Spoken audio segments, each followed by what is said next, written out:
Hello বন্ধুরা। অনেক দিন পর আমি আর আমার কর্তামশাই একটু বেরোচ্ছি গাড়ি নিয়ে। একটু গাড়ির কাজ আছে, তাই চলো একটু ঘুরে আসি, তারপর আমরা আরেকটা জায়গায় যাব। সেটা আর কি অনেক দিন বাদে আমার একটা স্বপ্ন পূরণ হবে। সেটা কি আপনারা জানতে পারবেন ডেফিনেটলি। অ্যাট লাস্ট আমাদের দুজনের টাইম হলো। উফ, থ্যাংক গড। তবে হ্যাঁ, আমরা গাড়ি নিয়ে যাব না, কারণ যেখানে যাচ্ছি ওখানে গাড়ি নিয়ে যাওয়া যাবে না এবং খুব গ্যাঞ্জাম রাস্তা।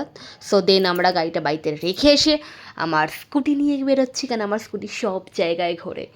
যাই হোক, তো আমার স্কুটি নিয়ে বেরিয়েছি। এই যে এসছি কোথায় জানেন? College street. বিকজ আমার এত বছর মানে 1.5 বছর হয়ে গেল বাড়িতে একটা বিয়ের ফটো নেই বন্ধুরা। তো আমি অনেক বলে কয়ে নিয়ে এসেছি যে আমাকে আজকে ফটো একটা বাঁধিয়ে দিতেই হবে, বিশাল বড়, আমার অনেক দিনের ইচ্ছা। বাঁধতে দিয়েছি। সেই ফাঁকে একটু চলো একটু গরমা গরম চা খেয়ে আসি। আমি আর কর্তামশাই দিয়ে আমি একটু গরমা গরম একটুখানি চা ঠা খেয়ে আসলাম। তারপর আমার দুটো স্টুডেন্ট বলেছিল যে একটু খাতা নিয়ে আসতে কলেজ স্ট্রিট গেলে ম্যাম, তাই আমি সেই ফাঁকে আমি মনে পড়লো নিয়েও নিলাম। আমাদের তো ফটো কমপ্লিট হয়নি, তাই আজকে আমরা চলে যাচ্ছি, অন্যদিন আসবো নিতে। তো আজকের ভিডিওটা এতটাই বন্ধুরা।